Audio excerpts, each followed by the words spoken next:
Hello everyone, welcome back to my channel. My name is Dr. Nisha and in today's video lecture we are going to study about aphorism number 5. So what is given in the aphorism number 5? तो इसकी study हम लोग सीधा Organon के 6th addition से study करेंगे. ठीक है, तो ऑर्गेनॉन ऑफ मेडिसिन में क्या दिया है, तो हैनीमैन सर बोलते हैं useful to the physician in assisting him to cure are the particulars of the most probable exciting cause of the acute disease, as also the most significant points in the whole history of the chronic disease, to enable him to discover its fundamental cause which is generally due. तो क्या दिया है aphorism number 5 में, तो sir ने aphorism number 5 में इन दो words को ऐसे इटैलिक फॉन्ट में क्यों लिया है, तो इनकी बहुत ज़्यादा मीनिंग है. अगर कोई एग्जामिनर आपसे पूछता है कि अफोरिज्म नंबर पे क्या दिया गया है, तो आप लोग सीधा के सीधा बोल दोगे अफोरिज्म नंबर 5 में एक्साइटिंग कॉज और फंडामेंटल कॉज के बारे में दिया गया है. ठीक है, तो क्या होता है एक्साइटिंग कॉज और क्या होता है फंडामेंटल कॉज, तो देखते हैं. तो पहले तो ये जो लाइन है ना, ये मैंने बनाई है, तो ये लाइन का मीनिंग है. तो ये लाइन मतलब क्या, तो ये अफोरिज्म दो पार्ट्स में डिवाइडेड है. इस लाइन तक पार्ट 1 है और इस लाइन के आगे पूरा यहाँ तक पार्ट 2 है. तो पहले पार्ट 1 देख लेते. तो पार्ट 1 में क्या दिया है सर ने कि useful to physician in assisting him to cure are the particulars of the most probable exciting cause of acute disease. इसका मतलब क्या है कि फिजिशियन को एक आइडिया मिल जाती है पेशेंट को क्योर देने में. कैसी आइडिया, तो एक्साइटिंग कॉज की आइडिया, मतलब एक्यूट डिसीज है उस पेशेंट को, और एक्यूट डिसीज़ है तो केस टेकिंग से पता चलेगा एक्यूट डिसीज़ है तो. ठीक है, क्योंकि अगर हम लोग केस टेकिंग नहीं करेंगे तो हमको पता ही नहीं चलेगा एक्यूट डिसीज़ और क्रॉनिक डिसीज़ क्या है. तो एक्साइटिंग कॉज को जानने के लिए हमें पहले तो एक्यूट डिसीज़ क्या है ये जानना बहुत ज़रूरी है. और सर बोलते हैं कि फिजिशियन को नॉलेज होना चाहिए सारे के सारे डिसीज़ का. ठीक है, ताकि वो डिफ्रेंशिएट कर पाए कि ये एक्यूट है या क्रॉनिक है.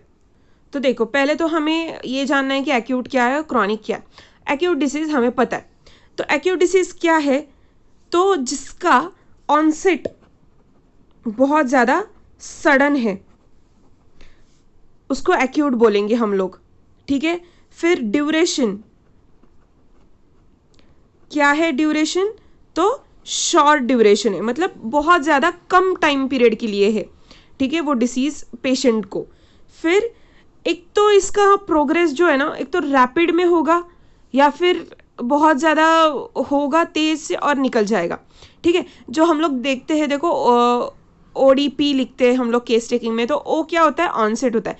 D क्या होता है, तो ड्यूरेशन होता है. P क्या होता है, प्रोग्रेस होता है. तो ODP एक्यूट केस का कैसे होगा, तो sudden onset, duration is short और प्रोग्रेस इज क्विक.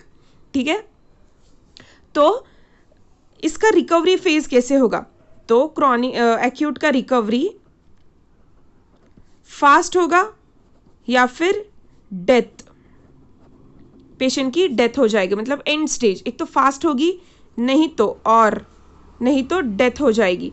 ठीक है, तो ये होता है एक्यूट का. और क्रॉनिक का क्या होता है, similarly opposite to the acute. तो ऑनसेट क्या होगा, तो ऑनसेट होगा इंसीडियस, मतलब स्लो ऑनसेट होगा, एकदम धीरे धीरे धीरे स्टेप बाय स्टेप ऐसे ऑनसेट होगा. ठीक है, फिर ड्यूरेशन क्या होगा, तो लॉन्ग पीरियड के लिए होगा. एक्यूट में देखा था शॉर्ट पीरियड के लिए, ड्यूरेशन क्रॉनिक में क्या होगा, लॉन्ग पीरियड के लिए. और इसका जो रिकवरी फेज है वो एक तो बहुत ज़्यादा स्लो रिकवरी करेगा या फिर डेथ में, स्लो और डेथ.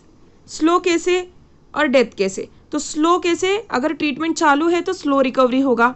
ठीक है, और डेथ कैसे, अगर क्रॉनिक डिसीज़ को प्रॉपरली ट्रीट किया ही नहीं या फिर नज़रअंदाज कर दिए उनके सारे के सारे पीछे वाली हिस्ट्री, पास्ट हिस्ट्री, तो डेथ मिल जाएगी. ठीक है, तो अभी यही चीज़ हम लोग ना ग्राफ की इससे देखते हैं. ठीक है, तो ये जो है ना मैं बना रही हूँ वो ग्राफ है. तो यहाँ पे आएगा टाइम और यहाँ पे आएगा इंटेंसिटी. ठीक है, तो पहले तो देखते हैं. देखो एक्यूट का कैसे होगा ग्राफ, तो एक्यूट का ग्राफ कैसे होगा, तो ऐसे पिक में जाएगा उसके साइंस एंड सिम्टम्स और फटाक से नीचे आएंगे. ठीक है, पिक में आएंगे. ये हो गया एक्यूट। और क्रॉनिक का कैसे होगा? तो धीरे धीरे धीरे धीरे धीरे धीरे, बहुत ज़्यादा धीरे और बहुत टाइम के लिए। ये जो है ना पिक, ये शॉर्ट टाइम के लिए, मतलब डे 1 हो गया यहाँ पे, और ये हो गया डे 2 या फिर डे 3 मैक्स, ठीक है। और क्रॉनिक का कैसे होगा? ये डे 1 हो गया, तो ये हो गया डे 30, या फिर 2 महीने, 3 महीने, 4 महीने, 5 महीने, ऐसे वो चलता ही चलता जाएगा। लेकिन इसके सिम्टम, साइंस एंड सिम्टम्स कैसे रहेंगे? तो बहुत ज़्यादा स्लो प्रोग्रेस में रहेंगे, बहुत ज़्यादा धीरे धीरे धीरे धीरे प्रोग्रेस रहेगी, ठीक है। तो देखो सर ने क्या बोला है, हैनीमन सर ने, कि एक्यूट डिसीज़ को, मतलब एक्यूट डिसीज़ तो हमें पता चल गई, और क्रॉनिक डिसीज़ भी हम लोगों को पता चल गई क्या होता है, एग्जैक्ट मीनिंग उनका डेफिनेशन, ठीक है। तो एक्यूट डिसीज़ में क्या होता है? तो एक्साइटिंग कॉज होता है। तो अभी हम लोग एक्साइटिंग कॉज के बारे में देखेंगे, ठीक है। एक्साइटिंग कॉज, तो एक्यूट डिसीज में एक्साइटिंग कॉज मतलब क्या? तो जो भी कोई चीज़ है, ठीक है, उसकी वजह से एक्यूट डिसीज हो रहा है। मतलब अगर मुझे है ना कोल्ड कफ कोराइजा हो गया, क्यों हो गया? तो मैंने बहुत ज़्यादा आइसक्रीम खा ली थी, या फिर मैं ठंडे पानी से नहा ली थी, या फिर मैं हर रोज़ नहाती हूँ ठंडे पानी से, ऊपर से मैं रेन में जाती हूँ और उधर भी भीग के आती हूँ घर पे। तो वो क्या हो गया? रेन, वो मेरा एक्साइटिंग कॉज हो गया। अगर मैं वो एक्साइटिंग कॉज रिमूव कर दूंगी तो क्योर मिल जाएगा। तो एक्साइटिंग कॉज रिमूव करने के बाद क्या मिलेगा? तो मुझे क्योर मिलेगा, ठीक है। ये कब होता है? तो ये एक्यूट डिसीज में होता है। तो इसको ट्रीट करना है हमें एक्यूट डिसीज में, एक्साइटिंग कॉज को, फिर जाके हमें क्योर मिलेगा। लेकिन ऐसे जो है ना क्रॉनिक डिसीज में ऐसे नहीं होता। क्रॉनिक डिसीज में क्या डिपेंडेड होता है? तो फंडामेंटल कॉज। देखो यहाँ पे लिखा है, ठीक है, हैनीमन सर ने क्या दिया? फंडामेंटल कॉज के बारे में लिखा है। तो अभी ये फंडामेंटल कॉज है क्या?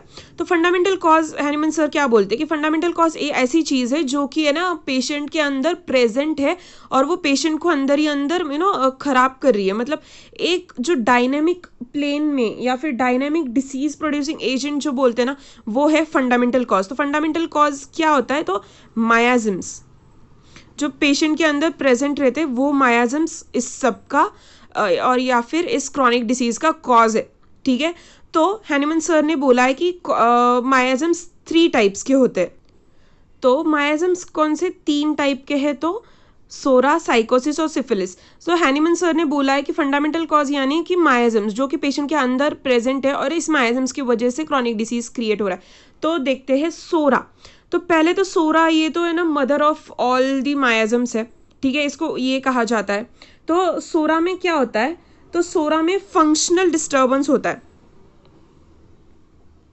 Functional disturbance. साइकोसिस में क्या होता है? तो साइकोसिस में over growth of what?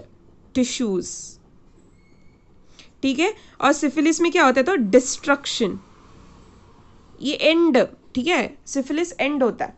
Fine. सो ये जो 3 मायाजम्स है ना, इसके बारे में हैनीमन सर ने अफोरिज्म नंबर 5 में सिर्फ एक वर्ड में डिस्क्राइब किया है। इस अफोरिज्म के लिए आपको इतना नॉलेज होना काफ़ी है, मतलब this is more than enough, ठीक है। तो व्हाट आर द फैक्टर्स, ठीक है, which affects, so we are going to see that. तो ये सारे मायाजम्स के जो एक फैक्टर है ना, क्यों हार्म होता है ये सब कुछ, तो ये फैक्टर्स एक पेशेंट में या फिर एक इंसान में प्रेजेंट होते हैं। तो कौन से फैक्टर्स पे ये सारे डिपेंड होते हैं मायाजम्स? तो फिजिकल फैक्टर एक बहुत मेन फैक्टर है। फिजिकल और मेंटल, ये 2 बहुत ज़्यादा मेन फैक्टर्स है, ठीक है, डिसीज कंडीशन को क्रिएट करने में। अगर कोई भी मेंटल डिरेंजमेंट हो, या फिर कोई भी मेंटल कंडीशन हो, या फिर फिजिकल कंडीशन हो, तो ये सब कुछ यहाँ पे इस लेवल पे अगर कुछ डिरेंज हो तो मायाजम का रोल आता है, या फिर क्रॉनिक डिसीज का रोल आता है, ठीक है। Age, occupation, nature of that person, intellect, ठीक है, नेचर या फिर behaviour of that person. Fine. Then life style of the patient, क्या लाइफ स्टाइल है उसकी, उसके ऊपर भी डिपेंडेड बहुत ज़्यादा चीज़ें होती है। फिर habits and sexual functions. So this was the factors, ठीक है। So this was all about given in the aphorism number 5, and I have tried to explain my best of aphorism number 5. So you go and check this aphorism and watch the video till end, and do consider subscribing to my channel. Thank you.